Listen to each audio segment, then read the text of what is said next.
billahi minasyaitonir rajim. Bismillahirrahmanirrahim.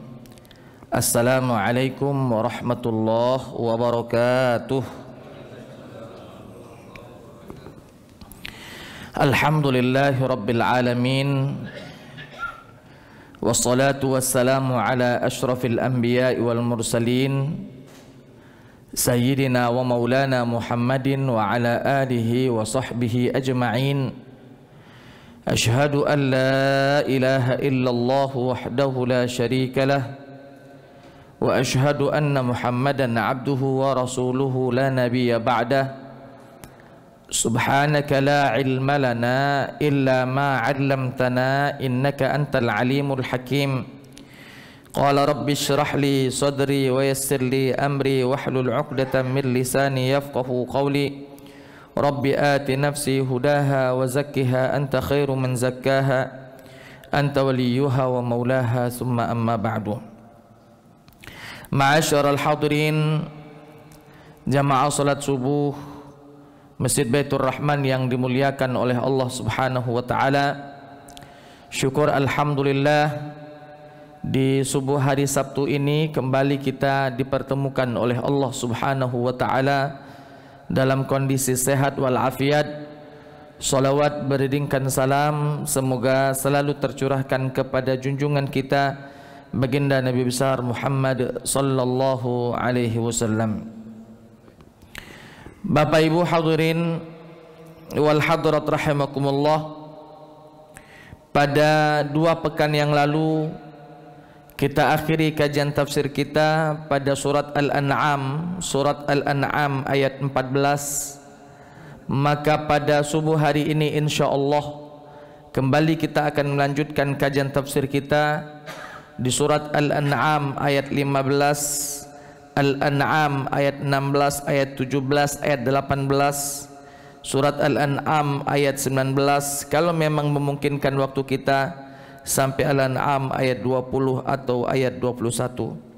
Sebelum kita mencoba mengkaji, mentafsirkan ayat-ayat tersebut, alangkah baiknya jikalau kita baca terlebih dahulu ayat-ayat yang akan kita tafsirkan.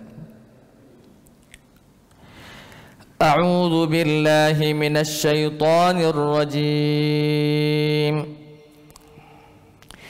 Bismillahirrahmanirrahim. Qul inni akhafu in 'asaitu rabbi 'adzaba yawmin 'adzim. Man yusraf 'anhu yawma idzin faqad rahimah wa dzalikal fawzul mubin. Wa yamsaska Allahu bidurrin fala kashifa lahu illa hu wa yamsaska bi khairin fahuwa ala kulli syai'in qadir. وهو القاهر فوق عباده وهو الحكيم الخبير. قل أي شيء أكبر شهادة قل الله شهيد بيني وبينكم وأوحي إلي هذا القرآن لأنذركم به ومن بلغ أئنكم لتشهدون أن مع الله آلهة أخرى قل لا أشهد قل إنما هو إله واحد وإنني بريء مما تشركون. الذين آتيناهم الكتاب يعرفونه كما يعرفون أبناءهم الذين خسروا أنفسهم فهم لا يؤمنون ومن أظلم ممن افترى على الله كذبا أو كذب بآياته إنه لا يفلح الظالمون. Ma'asyiral hadirin, jamaah salat subuh Masjid Baitur Rahman yang dimuliakan oleh Allah Subhanahu wa taala. Di 2 pekan yang lalu kita telah menjelaskan bahwa Allah Subhanahu wa taala memerintahkan kepada baginda Nabi sallallahu alaihi wasallam untuk menyampaikan kepada orang-orang musyrikin, menyampaikan orang-orang yang enggan beriman kepada Nabi sallallahu alaihi wasallam. Bahkan mereka berupaya agar supaya Nabi Muhammad sallallahu alaihi wasallam menjadi salah seorang dari pengikut ajaran agama mereka. Maka Allah Ta'ala berfirman, "Qul aghairallahi attakhidhu waliyan fatiras samawati wal ardi wa huwa yut'imu wa la yut'am." Katakanlah wahai Muhammad kepada mereka, apakah aku harus menjadikan wali di dalam hidupku selain kepada Allah Subhanahu wa taala, yang mana sesungguhnya Allah inilah yang menciptakan langit dan bumi, yang mengadakan langit dan bumi, wa huwa yut'imu wa la yut'am, dan Allah yang memberikan rezeki sehingga orang makan dan bukanlah dia yang diberikan makan. Maka kata Allah, "Qul inni umirtu an akuna awwala man aslam." Katakanlah wahai Muhammad kepada mereka, sesungguhnya aku diperintahkan untuk menjadi orang yang pertama menyerahkan diri kepada Allah Subhanahu wa taala, beriman kepadanya, menyerahkan diri sepenuhnya hanya kepada Allah, wala takunanna minal musyrikin, dan jangan sekali-sekali engkau termasuk orang-orang yang musyrik mengikuti ajaran dan anutan yang mereka anut selama ini. Itu sudah dibahas di 2 pekan yang lalu. Maka pada subuh hari ini insyaallah di ayat 15 dalam surat Al-An'am kita akan lanjutkan kembali kajian tafsir kita. Di dalam kitab tafsir Ibnu Katsir menjelaskan pada ayat 15 di dalam surat Al-An'am, ketika Allah Subhanahu wa taala berfirman, "Qul inni akhafu in 'asaitu rabbi 'adzaba yaumin 'azim." Katakanlah wahai Muhammad, sesungguhnya aku amat sangat khawatir, aku amat sangat takut, in asaitu rabbi, seandainya aku bermaksiat kepada Tuhanku, membangkang atas perintah Tuhanku, atau menjalankan atas apa yang dilarang oleh Tuhanku, adzaba yaumin azim, akan mendapatkan azab di hari yang besar, di hari yang akan datang. Di dalam tafsir Ibnu Katsir dikatakan yaumun azimun ay bi makna yaumul qiyamah, di hari kiamat nanti akan mendapatkan azab bagi orang-orang yang senantiasa mensekutukan Allah Subhanahu wa taala, bermaksiat kepada Allah, melanggar aturan main dari Allah, bahkan tidak menjalankan apa yang Allah Subhanahu wa taala telah sampaikan kepada mereka. Ma'asyiral hadirin, pada ayat ini menjelaskan kepada kita tentang hukum sebab akibat. Ketika seseorang memilih jalan hidup, maka jalan hidup itu akan dia pertanggungjawabkan di hadapan Allah. Benar atau salahnya jalan hidup yang dia pilih, maka kepilihannya tersebut akan dipintai pertanggungan jawab kepada Allah Subhanahu wa taala. Ketika kita memilih jalan hidup yang benar, menjadikan Allah sebagai Tuhan kita, tidak ada sesembahan yang layak untuk disembah kecuali hanya kepada Allah, Lalu kita menjadikan Nabi Muhammad menjadi nabi kita, utusan Allah yang Allah utus kepada kita, menjadi teladan dalam kehidupan kita, dikerjakan apa yang disunnah-sunnahkannya kepada kita, dan menjalankan isi kandungan Al-Qur'annya dan meninggalkan apa yang dilarang olehnya. Maka ini jalan kebenaran, dan ketika jalan kebenaran itu yang kita pilih, yang kita tempuh, maka itu pun nantinya akan dipertanggungjawabkan di hadapan Allah.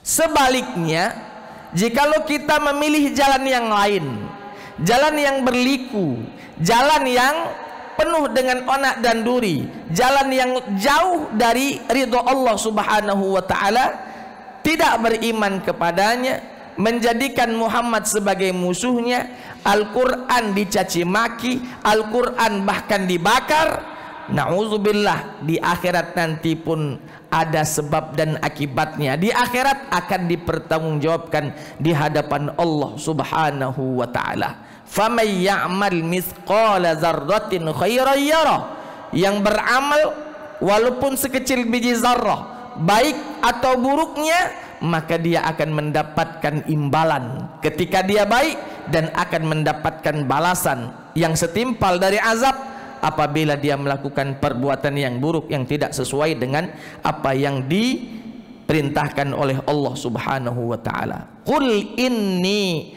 akhafu in asaitu rabbi adzab yaumin azim. Aku amat sangat takut ketika aku bermaksiat kepada Tuhanku akan mendapatkan azab yang pedih di hari kiamat nanti. Ketika kita naik ke atas satu ayat ke atas, Pak, artinya orang-orang yang menjadikan selain Allah Subhanahu wa ta'ala sebagai walinya, menjadikan selain kepada Allah menjadi pelindungnya, maka ini sudah jelas bermaksiat kepada Allah Subhanahu wa ta'ala. Karena tadi di awal saya sampaikan bahwa orang-orang kafir musyrikin ini menginginkan bahwa Nabi Muhammad sallallahu alaihi wasallam menjadikan selain Tuhan ini sebagai pelindungnya. Tinggalkan Tuhanmu, jadikan pelindungmu Lata, Uzza, Manat, Hubal yang ada mengelilingi sekeliling Ka'bah yang ada 360 berhala itu, kurang lebih. Mereka menginginkan bahwa Nabi Muhammad menyembah kepada berhala yang mereka sembah, tidak menyembah kepada Allah. Meminta perlindungan kepada mereka, bukan meminta perlindungan kepada Allah Subhanahu wa ta'ala. Maka Nabi katakan, Qul inni akhafu in asaitu rabbi adzab yaumin azim. Katakan, ketika aku bermaksiat, bermaksiat di sini adalah ketika aku mengikuti pintaanmu, ketika aku mengikuti arahanmu untuk menjadikan pelindungku selain kepada Allah, ini adalah bentuk kemaksiatan, bentuk ketidaktaatan kepada Allah Subhanahu wa ta'ala, yang pada akhirnya akan diberikan sanksi bagi orang-orang yang tidak mau taat kepada Allah Subhanahu wa ta'ala alias bermaksiat kepada Allah Subhanahu wa ta'ala. Pak, hamba yang paling Allah cintai saja amat sangat takut dengan azab, amat sangat takut dengan azab Allah, apalagi kita, Pak. Nabi sallallahu alaihi wasallam dijanjikan dia pertama sekali membuka pintu surga. Tidak akan ada orang yang masuk pertama sekali ke surga kecuali Nabi terlebih dahulu yang akan memasuki surga itu sendiri. Dia dicintai, disayangi oleh Allah Subhanahu wa ta'ala. Dia diampuni dosa-dosanya yang telah berlalu atau mungkin yang akan datang, telah diampuni oleh Allah Subhanahu wa ta'ala. Walaupun posisinya di hadapan Allah sungguh agung, tapi Nabi sallallahu alaihi wasallam tetap khawatir atas azab yang akan ditimpakan oleh Allah kepada dirinya apabila dia bermaksiat kepada Allah Subhanahu wa ta'ala. Nah, coba bandingkan dengan diri kita, Pak. Kita bukanlah nabi, kita bukanlah wali, Kita bukanlah orang-orang yang mungkin dicintai oleh Allah. Kita penuh dengan salah, penuh dengan dosa, khilaf dan lain sebagainya. Tidak ada jaminan surga di tangan kita. Tapi kadang mohon maaf kita meremehkan tentang maksiat kepada Allah. Seakan-akan tidak takut kita dengan azab Allah Subhanahu wa taala. Makanya ketika ada orang yang melakukan maksiatan, kadang dia mengatakan, kalau bahasa Palembang, waya-waya, hanya sedikit, kecil, tidak apa-apa. Padahal Nabi yang dicintai oleh Allah, dikasihi, disayangi oleh Allah, khawatir sekali ketika bermaksiat kepada Allah, Allah akan berikan azab yang pedih di hari kiamat nanti. Khawatir. Kita kadang tidak khawatir. Azan berkumandang, terdengar Pak di telinga kita, masuk di sela-sela rumah kita. Tak mau kita meninggalkan tempat duduk kita, tak mau kita meninggalkan tempat tidur kita, tak mau kita meninggalkan tempat yang nyaman bagi kita untuk menuju ke masjid, padahal ini panggilan Allah Subhanahu wa taala.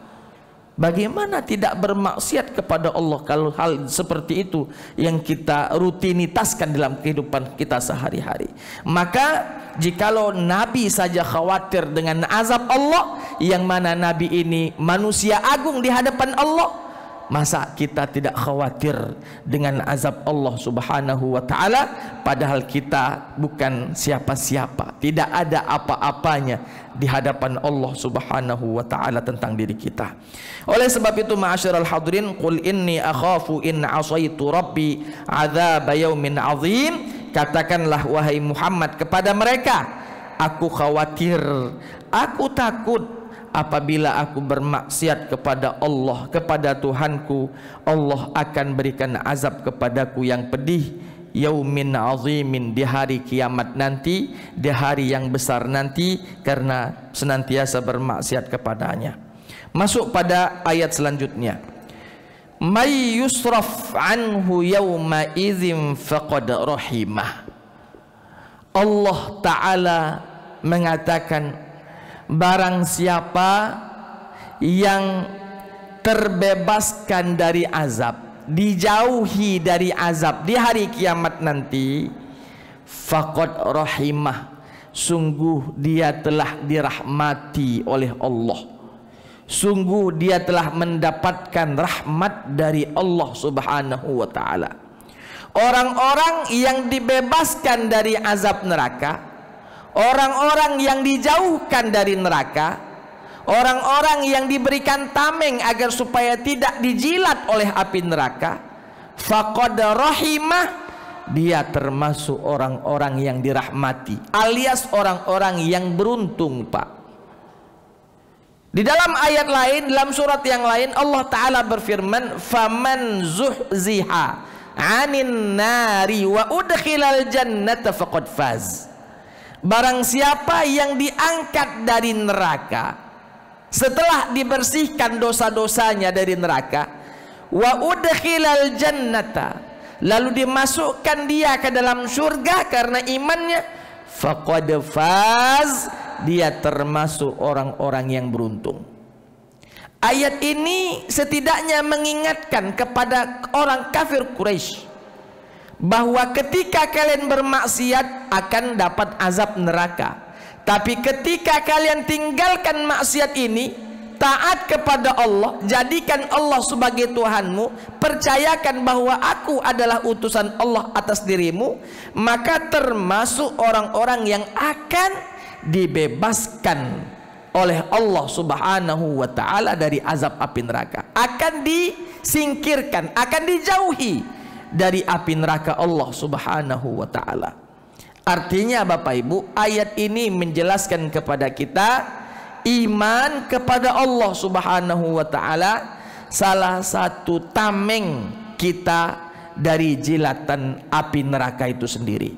Yang beriman akan mendapatkan tameng, yang tidak beriman tidak akan ada penyelamatnya dari jilatan api neraka.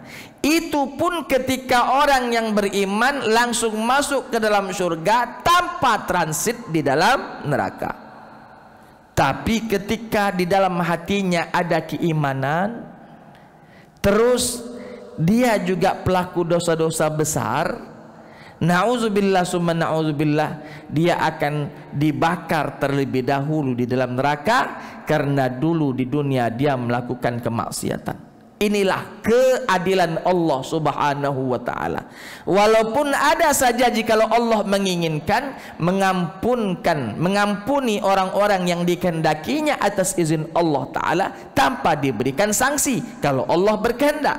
Tapi kalau Allah Subhanahu wa ta'ala akan mendirikan hukuman sesuai dengan apa yang kita kerjakan, maka yang melakukan keburukan, yang melakukan kesalahan, yang melakukan kesyirikan akan diazab di dalam api neraka. Setelah bersih dosa tersebut, sudah terbakar semua dosa-dosanya, maka akan dipindahkan ke dalam surga Allah Subhanahu wa ta'ala.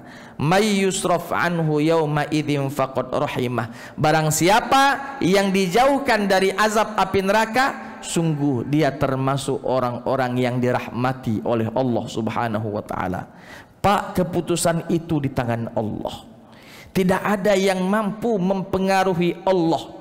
Tidak ada yang mampu memberikan tameng atas eksekusi dari Allah Subhanahu wa ta'ala.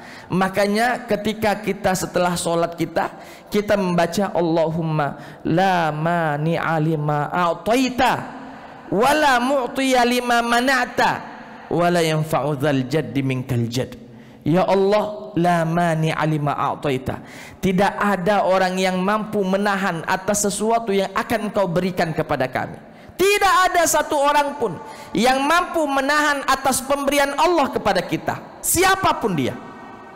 Ketika Allah takdirkan misalnya si fulan engkau mendapatkan A, maka ketika semua makhluk tidak menginginkannya dan semua makhluk berupaya untuk menjauhkan kita dari A tadi, maka takkan pernah mungkin mereka mampu melakukannya, karena itu adalah keputusan Allah Subhanahu wa ta'ala. La mani'a lima a'taita. Tidak ada yang mampu melarang atas apa-apa yang telah Allah berikan kepada kita. Wala mu'tiya lima mana'ta. Dan tidak ada satu orang pun yang mampu memberikan sesuatu apabila Allah Subhanahu wa ta'ala melarang hal itu atas diri kita. Semua makhluk menginginkan memberikan kita sesuatu, tapi ketika Allah putuskan jangan berikan hal itu kepada si A, maka takkan pernah mampu semakhluk yang semuanya ini untuk memberikan A kepada kita, karena memang Allah Subhanahu wa ta'ala telah melarangnya. Wala yanfa'ul jaddi minkal jadd. Tidak akan bermanfaat sesuatu apapun dari orang lain, karena semuanya keputusan dari Allah Subhanahu wa ta'ala. Jangankan kita, Pak, Nabi sallallahu alaihi wasallam ketika memberikan syafaat, bahasa kita Nabi sallallahu alaihi wasallam mengajukan syafaat. Ya Allah, aku meminta kepadamu agar supaya begini, begini. Barulah nanti keputusannya di tangan Allah Subhanahu wa ta'ala. Tidak ada orang yang mampu memberikan syafaat kecuali atas izin Allah. Di dalam Al-Quran Allah berfirman, man dzalladzi yashfa'u indahu illa biizni. Tidak ada yang mampu memberikan syafaat pada sisi Allah ta'ala illa biizni, kecuali atas izin Allah Subhanahu wa ta'ala. Dari ayat tersebut menunjukkan kepada kita, jangankan kita, Nabi pun tak mampu memberikan syafaat ketika Allah tidak mengizinkannya. Tapi ketika Allah mengizinkannya, barulah Nabi sallallahu alaihi wasallam memberikan syafaat kepada orang-orang yang ingin disyafaati oleh Nabi sallallahu alaihi wasallam. Sesuai dengan hadis qudsi yang panjang, isfa' tu syafa', ketika Allah berfirman, berikanlah syafaat kepada orang yang akan engkau berikan syafaat, tu syafa', barulah orang tersebut diberikan syafaatnya atas izin Allah Subhanahu wa ta'ala. May yusraf anhu yawma idzin faqad rahimah. Barang siapa yang dibebaskan, yang dijauhkan dari api neraka, dari azab Allah, faqad rahimah, dia telah dirahmati. Pak, rahmat di sini artinya belas kasih Allah. Kalau bahasa Arabnya lawan kata rahmat itu Pak, laknat. Laknat itu adalah at-tardu min rahmatillah, menjauhkan seseorang dari rahmat Allah. Artinya ketika seseorang telah dirahmati oleh Allah, berarti jauh dari orang itu laknat Allah. Disukai pasti orang itu. Kenapa? Karena dia dirahmati. Sebaliknya, apabila seseorang dilaknat oleh Allah, na'udzubillah, maka sudah bisa dipastikan dia jauh dari rahmat Allah. Karena laknat itu tidak akan pernah bersatu dengan rahmat. Laknat adalah menjauhkan dari rahmat, rahmat menjauhkan dari laknat. Begitulah kurang lebih.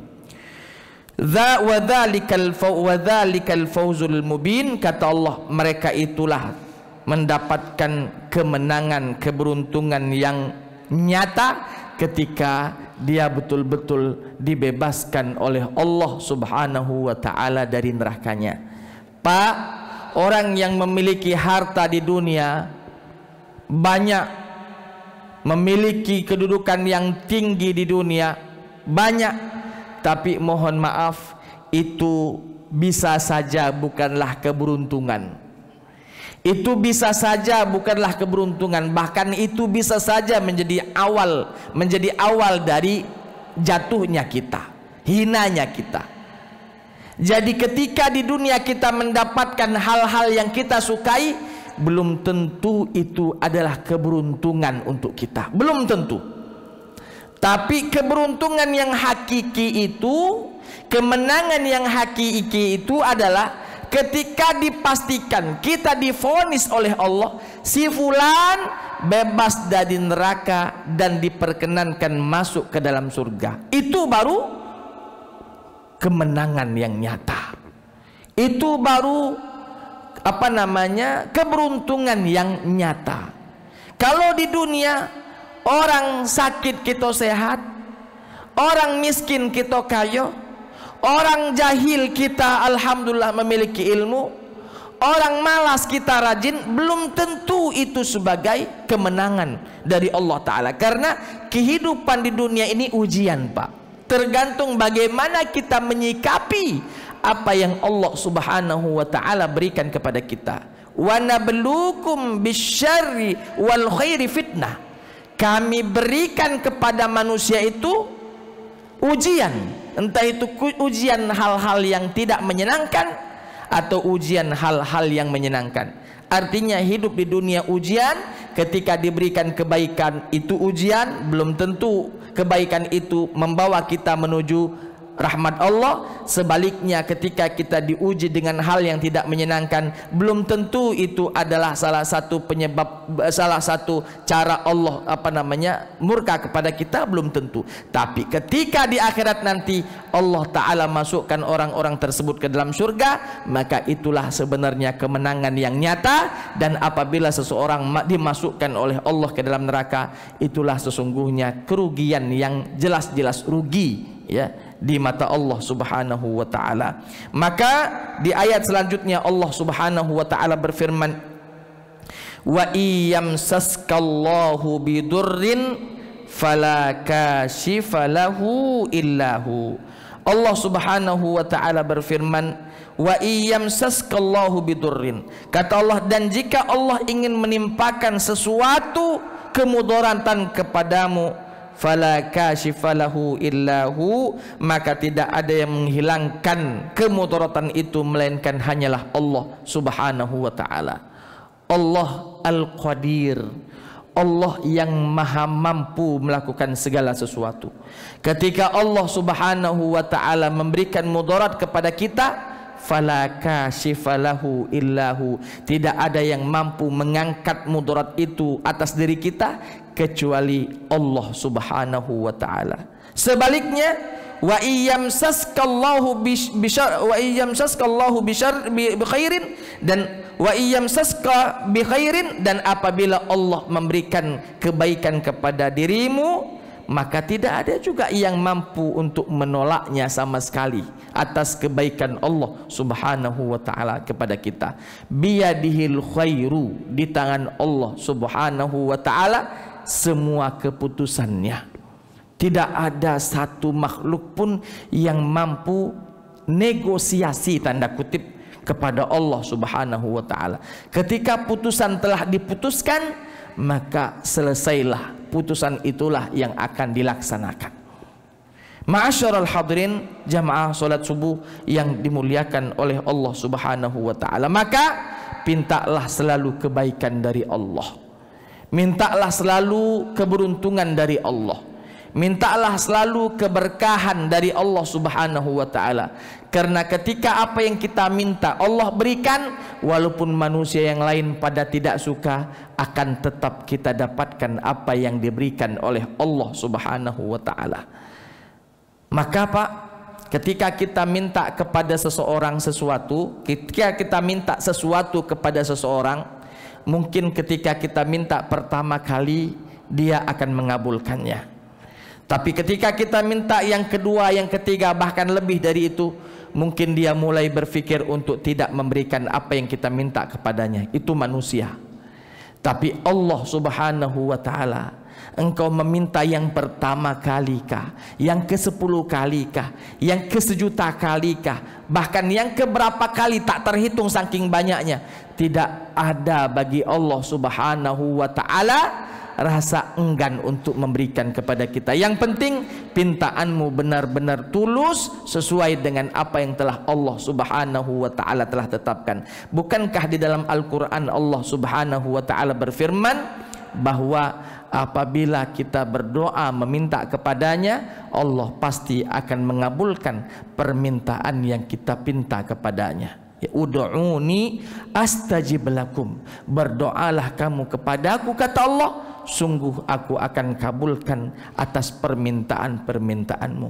Wa idza sa'alaka ibadi anni fa inni qarib, seandainya umatmu wahai Muhammad bertanya tentang aku kepada dirimu, inni qarib, katakanlah aku dekat kepada dirinya.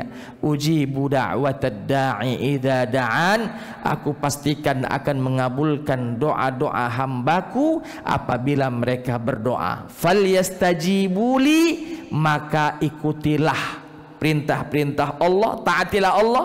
Wal yu'minu bi, berimanlah kepada Allah, la'allahum yarshudun, agar supaya mereka mendapatkan petunjuk dari Allah Subhanahu wa taala. Wa yamsaska Allahu bidurrin fala kashifa lahu illa hu wa yamsaska bi khairin fahuwa ala kulli syai'in qadir. Ketika ada seseorang yang terkena penyakit parah, lalu datang kepada tabib atau datang kepada dokter, lalu ketika dia berobat dengan dokter itu, diberikan semua semua obat yang dibutuhkan, apa tindakan-tindakan yang diperlukan dikerjakan, pada akhirnya orang yang sakit tersebut pun sembuh. Katakanlah bahwa yang menyembuhkan penyakit itu bukanlah dokter. Yang menyembuhkan penyakit itu bukanlah obat yang diberikan oleh dokter. Yang menyembuhkan penyakit tersebut bukanlah tindakan-tindakan yang dilakukan oleh dokter atas penyakit yang kita derita, bukan. Tapi yang menyembuhkannya itu Allah Subhanahu wa taala. Kata Allah taala, wa iyamsaska bi khairin, ketika Allah taala ingin memberikan kebaikan kepada dirimu, tidak ada orang yang mampu menolaknya. Atau sebaliknya, ketika Allah ingin mengujimu dengan hal yang buruk, Pak, tidak ada yang mampu menyembuhkannya kecuali Allah taala. Tidak ada yang mampu menyembuhkannya kecuali Allah Subhanahu wa taala. Datang ke tabib A, datang ke tabib B, datang ke dokter A, datang ke dokter B, semua tindakan yang harus dikerjakan dia kerjakan. Tapi ketika Allah belum mau mengangkat penyakit tersebut, mau kemana saja penyakit itu akan tetap bersarang di tubuh tersebut.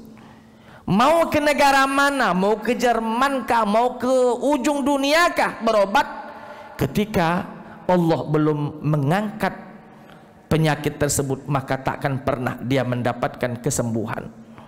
Maka ketika dia berobat lalu mendapatkan tindakan dari dokternya, diberikan obat dan lain sebagainya, lalu sembuh, katakanlah bahwa Allah subhanahu wa ta'ala lah yang mengangkat hal-hal yang buruk atas diri kita tersebut, atas izin Allah Ta'ala melalui tangan-tangan dan tindakan-tindakan para dokter serta obat-obat yang diberikan kepada kita. Melalui itu, dengan cara itu Allah angkat penyakit kita. Wa idza maridtu fahuwa yashfin. Ketika aku sakit, maka dialah sang penyembuh yang sesungguhnya. Bapak Ibu hadirin wal hadirat rahimakumullah, wa huwal qahiru fawqa ibadih. Kata Allah Ta'ala, dan dialah Allah Ta'ala yang berkuasa atas seluruh hamba-hambanya. Dialah yang berkuasa. Ketika Allah tak mau, tidak ada yang mampu memaksanya. Ketika Allah mau, tidak ada yang mampu untuk menolaknya. Maka Allah amat berkuasa. Tidak ada yang melebihi kekuasaan Allah subhanahu wa ta'ala. Wa huwal qahiru fawqa ibadih. Dan dialah Allah yang maha berkuasa atas sekalian hamba-hambanya. Wa huwal hakimul khabir. Allah yang maha berkuasa itu, Bapak Ibu, tidaklah semena-mena, tapi Allah Ta'ala al-hakim, bijaksana. Al-khabir, maha tahu. Atas pengetahuan Allah Ta'ala, Allah memutuskan hal yang paling indah. Allah memutuskan hal yang paling bijaksana.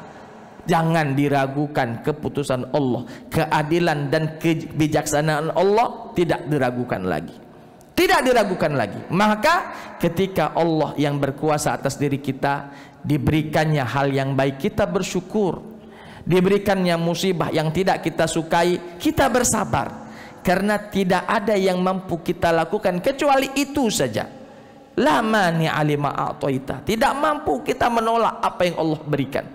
Wala mu'tiya lima mana'ta. Tak mampu kita mendapatkan sesuatu ketika Allah menahannya. Maka Allah Ta'ala mengatakan hakim. Allah itu bijaksana. Walaupun Allah maha perkasa, tapi keperkasaan Allah ini tidak dipakai untuk memudaratkan hambanya apabila seorang hamba taat kepada Allah subhanahu wa ta'ala. Tidak akan dipakai sesuatu kekuasaan Allah ini untuk menyakiti hambanya, kecuali hamba tersebut yang ingin sakit. Kata Allah Ta'ala, wa mallahu bizallamin lil abid. Allah sama sekali tidak akan pernah menzalimi hambanya walaupun sekecil biji zarrah. Oleh sebab itu, ma'asyiral hadirin, Allah maha bijaksana. Maka apapun putusan Allah, yakinlah keputusan itu yang terbaik untuk kita. Khabir, karena Allah subhanahu wa ta'ala maha mengetahui atas segala sesuatu. Sebelum kita ada, Allah sudah tahu. Ketika kita ada, Allah sudah tahu. Ketika kita akan pergi nan jauh di sana, Allah pun sudah tahu. Artinya tidak ada batasan waktu ilmu Allah itu.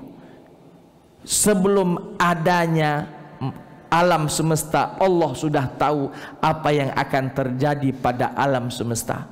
Sebelum adanya kita, Allah sudah tahu Anda lahir di mana, besar di mana, menikah di mana, bekerja di mana, bertempat tinggal di mana, mati di mana. Allah sudah tahu, padahal kita belum ada sama sekali. Karena Allah maha tahu. Bapak Ibu hadirin wal hadirat rahimakumullah. Satu ayat lagi. Masih lama. 21. Masih lama. Satu ayat lagi cukup ya. Qul ayyu syai'in akbaru syahadah. Katakanlah wahai Muhammad kepada mereka-mereka yang tak mau beriman itu. Ayyu syai'in akbaru syahadah. Adakah sesuatu syahadah yang lebih besar, kesaksian yang lebih besar?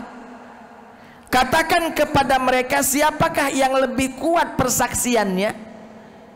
Maka qulillahu syahidun baini wa bainakum. Katakanlah wahai Muhammad kepada mereka, Allah subhanahu wa ta'ala kesaksiannya amat sangat besar, dan Allah akan bersaksi atas diriku dan dirimu.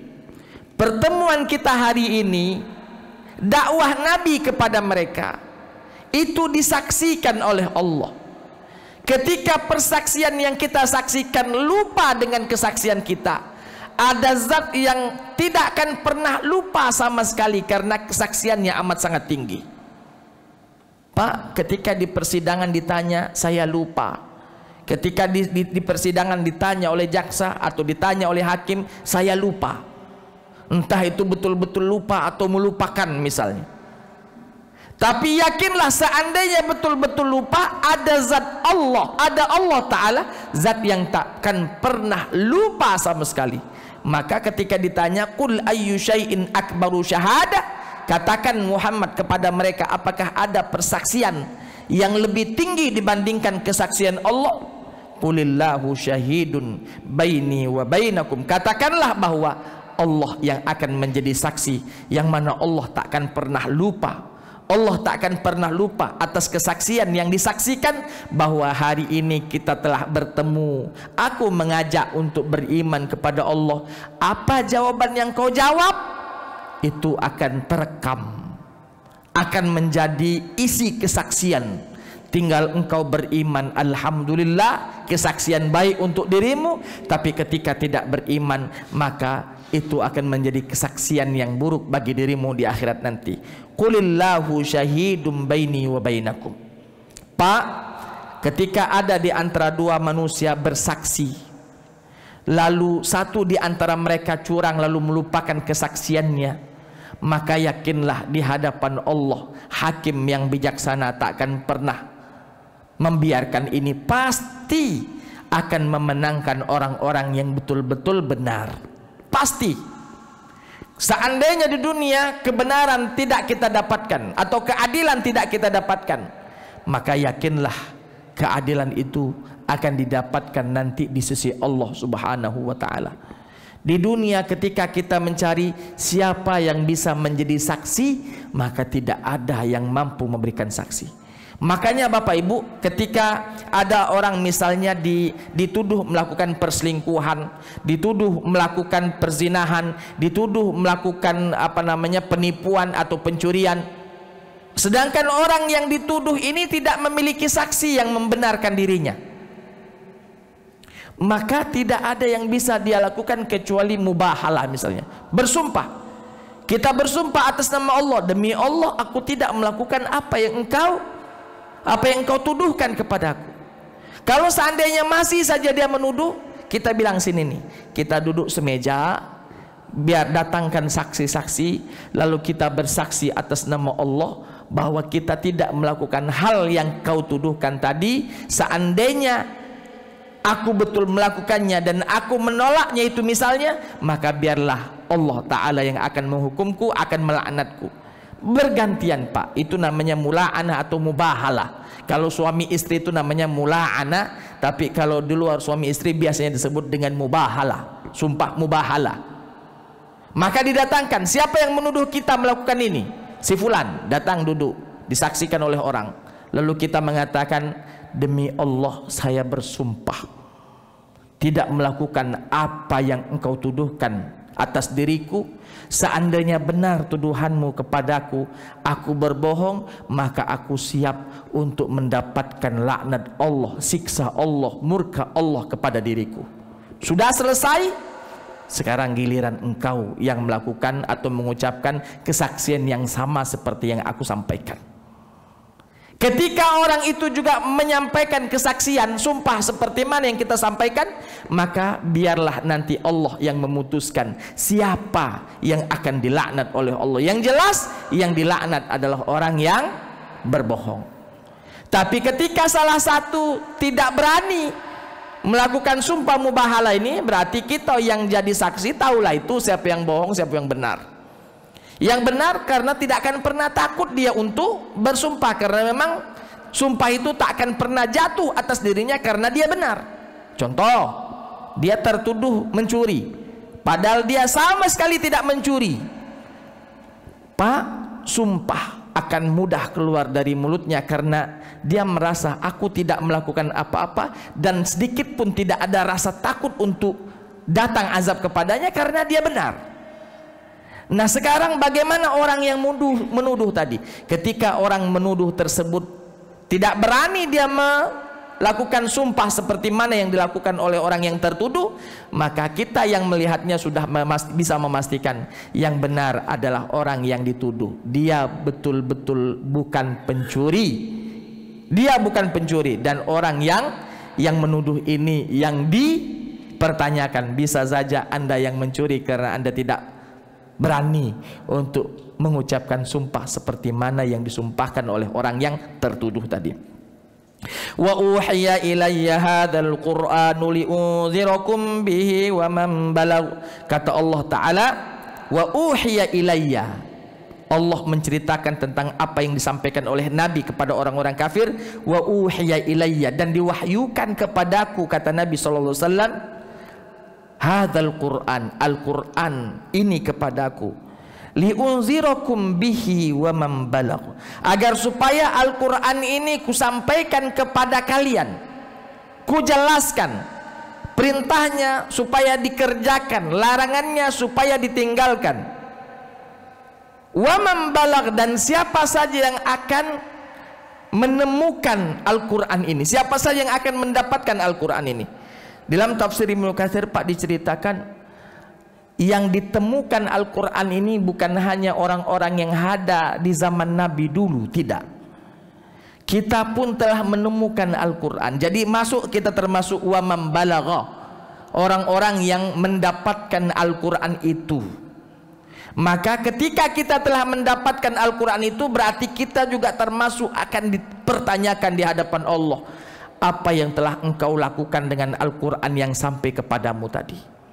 Engkau imanikah Al-Quran itu atau tidak? Aku beriman ya Allah. Oke. Engkau laksanakan tidak perintah-perintahnya, engkau jauhi tidak larangan-larangannya. Kalau kita katakan sudah kujalankan perintah-perintahnya semampuku, dan setelah kujauhi larangan-larangannya, maka alhamdulillah kita termasuk orang yang beruntung.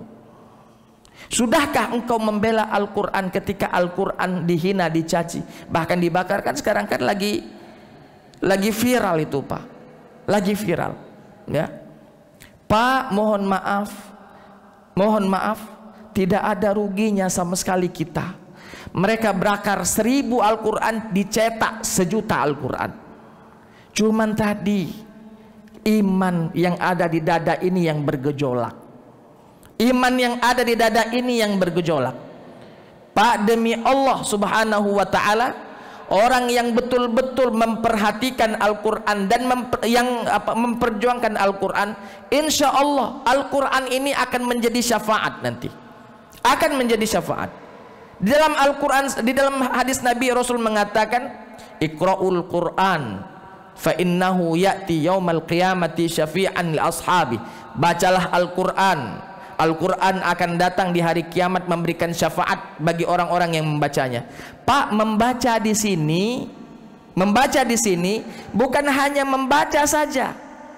Dia menjalankan isi kandungan Al-Qur'annya. Dia mempertahankan Al-Qur'an yang dihina oleh orang, yang dicaci oleh orang, dia pertahankan. Walaupun kita tidak bisa melakukan lebih kecuali hanya protes saja. Tidak bisa kita melakukan lebih. Mungkin kita protes lalu menyampaikan misalnya keberatan kita, protes kita kepada kedutaan besar mereka yang ada di Indonesia misalnya, agar supaya itu dikecam, tidak terulang lagi dan lain sebagainya. Jadilah Pak, jadilah. Di zaman Nabi dulu orang mempertahankan Al-Quran ini luar biasa, nyawa taruhannya Pak. Kita hanya protes saja rada enggan. Cuman tadi Pak, protes harus di jalan yang benar, tidak kita anarkis, tidak kita melakukan kekerasan-kekerasan. Lalu untuk apa kita memprotes keburukan, lalu sama saja kita protes keburukan dengan keburukan? Kan itu tidaklah benar. Boleh protes keburukan dengan tata cara yang baik. Silakan Anda protes dengan baik, silakan. Jangan sampai merusak sana sini atau anarkis dan lain sebagainya. Karena ketika kita anarkis, bisa saja yang dilakukan oleh mereka adalah pancingan memang untuk membuat kita ini menjadi menjadi kacau balau. Maka sudah, tidak apa-apa, bakarlah siko akan tercetak 1.000.000. Cuman tadi iman dalam hati ini yang terbakar agar supaya kita melihat bagaimana ekspresi dari hati kita, iman kita ketika kita mendengar orang lain menghinakan Al-Quran itu sendiri. Pak, orang menghinakan orang tua kita saja kita tidak ridho, apalagi orang yang menghinakan Al-Quran yang notabenanya itu firman Allah Subhanahu wa ta'ala. Bapak Ibu hadirin wal hadirat rahimakumullah, saya kira sampai di situ saja dulu pertemuan kita pada kesempatan kali ini, karena sudah jam 6 lewat 12 menit. Ada beberapa menit lagi, kalau di sini 21 ya. Ada beberapa menit lagi waktu syuruk. Kalau memang ada Bapak Ibu yang ingin pertanyakan, dipersilahkan. Pak, ketika seseorang beralasan belum dapat hidayah, itu tidaklah sepenuhnya benar. Hidayah yang Allah berikan itu sudah banyak, sudah ada di depan matanya, sudah masuk di rumahnya, bahkan sudah ada di kamarnya. Hanya saja hidayah itu belum dia ambil. Kata Pak Ketua tadi, belum mendapatkan taufik. Dan taufik itu usaha kita juga, Pak. Taufik sudah ada, tinggal engkau ambil atau tidak taufik itu. Pak, mata Allah berikan ini sumber hidayah. Telinga Allah berikan sumber hidayah. Semuanya sumber hidayah. Ketika mata diberikan oleh Allah, kita pakai tidak mata ini untuk melihat tanda-tanda kebesaran Allah. Makanya dalam Al-Quran banyak sekali ayat-ayat mengatakan fasiru fil ardi fanzuru kaifa kana aqibatul mukadzibin. Maka bepergianlah di atas muka bumi ini, fanzuru, maka lihatlah. Melihat itu Pak menggunakan mata. Melihat itu juga bisa mata plus telinga supaya lebih kuat anunya. Fanzuru, lihatlah. Akibatul mukadzibin, kaifa kana akibatul mukadzibin, bagaimana akibat bagi orang-orang yang mendustakan ayat-ayat Allah Subhanahu wa taala. Ketika kita bepergian, kita melihat langit begitu agung, langit begitu besar, berdiri kokoh tanpa tiang, bi ghairi amadin tarawnaha. Ini sumber hidayah ini.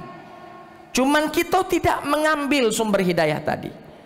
Ketika kita jalan sambil lari pagi, Pak, sambil lari pagi kita berjalan, ada masjid yang belum selesai kajiannya, kita kan kadang terdengar ustadz ceramah sampai di luar terdengar, oh sholat itu wajib. Kita lari pagi ini, tidak pernah kita tinggal ke lari pagi ini, sholat subuh tinggal. Kan itu menjadi masuk di telinga mereka tuh, Pak. Ketika masuk di telinga, diproses dalam otak mereka, mereka berpikir, jadi telinga ini juga jadi sumber hidayah. Jadi saya sepakat bahwa hidayah itu sudah ada. Jadi ketika ada orang yang ketika ngapo kau belum berubah, belum dapat hidayah, kati-kati Pak, hidayah tulado lah sudah ada, cuman dia tak galak, alias kalau kata Pak Ketua, taupiknya itu dia belum ngerak ke badannya untuk ngawikinnya. Ngapo Pak belum pergi ke masjid jamaah, tunggu pensiun? Diolah tahu sholat itu berjamaah lebih afdol daripada di rumah. Apa katanya? Tunggu pensiun. Hidayah sudah dapat, dia sudah dapat. Cuman taufiknya untuk melakukan itu dia belum mau melakukannya. Di depan ini ada banyak makanan Pak, ada pempek, ada bakso, ada apa. Ngapo kau kena penyakit kurang makan? Ngapo kurang makan? Dak katik makanan, katik makanan. Depan ini makanan galau. Cuman dia yang dak galak ngambek makanan tadi. Oleh sebab itu hidayah itu semuanya sudah ada. Jangankan di perkotaan Pak, sampai ke dusun-dusun hidayah itu sudah masuk. Karena informasi sekarang ini amat sangat cepat Pak, amat sangat cepat. Ya, jadi kalau di kota-kota banyak pengajian, kan di dusun juga walaupun tidak kata pengajian tapi YouTube ada. Kadang mereka muka TikTok tejingok di Ustadz Abdul Somad ceramah dilewatinya baik. Nyari cewek-cewek yang berjoget-joget misalnya. di TikTok itu misalnya, lah dapat hidayah tuh lah nembul, cuman dia bukan ingin yang ku cari. Hidayah tuh sudah datang, cuman kitanya saja yang kadang apa namanya tidak mengambil kesempatan hidayah datang itu. Jadi tidak ada istilah belum dapat hidayah. Bu, ngapa bu belum berjilbab, belum dapat hidayah? Bukan hidayah. Jangan nyala ke hidayah lah. Hidayah itu tidak salah. Hidayah lah sudah datang. Cuman kitanya yang tidak galak nerimo hidayah tersebut. Wallahu taala alam bisawab. Saya kira begitu Pak Ketua. Baik. Baik, apa namanya, olahraga ekstrim lah gitu ya, olahraga ekstrim, mau rally kah, mau apa, pokoknya yang ekstrim. Baik, begini Pak, yang baik-baik itu datang dari Allah, yang buruk-buruk itu datang dari diri kita masing-masing. Nah, bagaimana orang-orang yang melakukan olahraga ekstrim, ya, pekerjaan ekstrim sehingga amat sangat dekat dengan kematian, apakah itu termasuk apa namanya, kematian itu hasil diri kita sendiri atau bagaimana Pak? Ketika olahraganya olahraga yang profesional, pekerjaan yang dia geluti walaupun ekstrim profesional, maka insya Allah itu bukan termasuk dari apa namanya, dari mencari mati. Contoh Pak, orang yang membersihkan gedung, kaca gedung tinggi-tinggi itu, kalau memang dia sudah profesional, semua sudah sesuai safety-nya, dipakai apa namanya, sabuknya, dicek talinya kuat tidak, mak mano tempat anunya bagus apa tidak, mak mano ini sudah semua selesai, kan kita katakan memang mati kapan baik, ketika datang tulah. Cuman kita kan sudah tawakal karena amalan ini sudah kita kerjakan maksimal, safety-nya sudah kita pasang, kita pasti ke galo-galo. Nah, ketika melakukan itu tahu-tahu misalnya ada human error kah atau apakah sehingga terjadilah kecelakaan mati, tidak kita katakan bahwa itu sama bunuh diri, itulah sudah dikata ke ekstrim pekerjaan itu, masih bedigawe ke. Tidak, kalau memang dia sudah mengikuti aturan mainnya, maka ketika dia jatuh misalnya kecelakaan, maka itu namanya sudah memang ajal datang, bukan dia yang jemput ajal. Yang jemput ajal itu Pak, orang-orang misalnya tahu bahwa tali ini ketika ditaruh di lehernya, maka kaki ini yang nijak apa namanya, nijak bangku apa namanya, dilepas ke bangku tadi, dijulak ke supaya dia tergantung, mati. Tidak kematian Tuhan galak, mencek itu mati nian. Kenapa? Karena itu usaha kita untuk bunuh diri. Kenapa? Karena tadi safety-nya tidak ada, bahkan kita nyari dewe untuk mati. Tapi kalau misalnya tadi apa namanya, pembalap misalnya ngebut-ngebutan, kita yang jalan 80 lagi ngeri, ini berjalan 220 ngebut di tengah sawit pulo, di tengah sawit ngomong, melompat sana melompat sini, nyari mati orang itu. Kita katakan tidak nyari mati. Ngapa? Karena safety dia lah dipasangnya, bukan safety belt kita baik Pak. Memang mereka safety-nya sudah pakai bajunya lah, pakai helmnya lah dan lain sebagainya. Seandainya terjadi kecelakaan, itu bisa meminimalisir kematian misalnya. Nah, ketika itu terjadi, kita katakan itu memang profesi dia. Ketika terjadi kecelakaan, itu memang kecelakaan, bukan dia yang nyari mati. Jadi begitu, apa saja ya, apa saja jadi begitu. Cuman Pak, ada satu olahraga ekstrim yang tidak apa namanya, tidak dibenarkan itu, contohnya adalah tinju. Mohon maaf Pak, tinju ini ekstrim plus tidak dibenarkan karena memang betul-betul menyakiti, betul-betul menyakiti. Nabi dulu pernah, siapa ngomong Nabi pernah tinju? Nabi dulu pegulat Pak, begulat. Maksud kita sekuatan kudo-kudo, sekuatan kudo-kudo dengan tenaga. Begulat sana begulat sini, menjatuhkan lawan. Itu tidak apa-apa, itu teknik, silahkan. Tapi kalau tinju ini berkelahi, kita berkelahi, sakit, menyakiti, betul-betul menyakiti lawan. betul-betul menyakiti lawan. Ini ekstrim seperti ini, maka saya katakan kalau memang ada anak kita atau teman kita atau kerabat kita mau ngarah ke tinju, lebih baik jangan, cari olahraga yang lain lah. Kenapa? Karena olahraga tinju ini mohon maaf sekali lagi ini ekstrim dan menyakiti orang lain. Dak kati misalnya cuman teknik melah keno sini, keno juri ya, keno dak kati ngeno kenian, bila perlu sampai nyampak. Semakin campak semakin bagus. Apalagi ada olahraga sekarang ini yang datang dari Thailand, pokoknya nyampak, pokoknya langsung sliding lah, langsung pokoknya selesai ke laung itu ya. Nah, apa Muang Thai apa namanya ya? Entah Muang Thai di Sungai Musi atau di mana tidak tahu. Wallahu a'lam bishawab.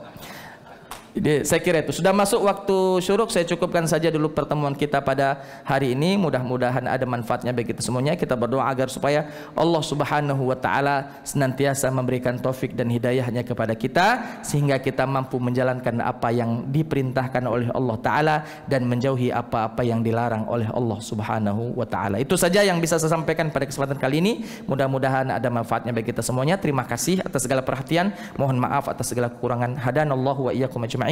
Assalamualaikum warahmatullahi wabarakatuh.